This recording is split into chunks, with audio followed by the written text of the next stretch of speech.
We're right on the coast, and we're in a windy spot, which is good for renewable wind energy. TBG wanted to install a wind turbine because it provided an opportunity for local people to invest in a renewable energy generator. The tidal flow project is probably the biggest project that any small community group has attempted. We're currently testing a whole range of feasibility elements in that project. We really like working with TBG because they're very, very innovative, but with a community link as well. The part of the project that we tended to work on essentially starts as a solar farm.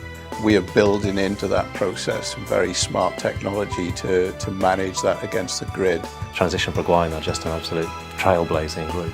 And when the tidal project comes live, they will have a market to plug straight into, and I think we can see some fantastic things happening with energy in Fishguard.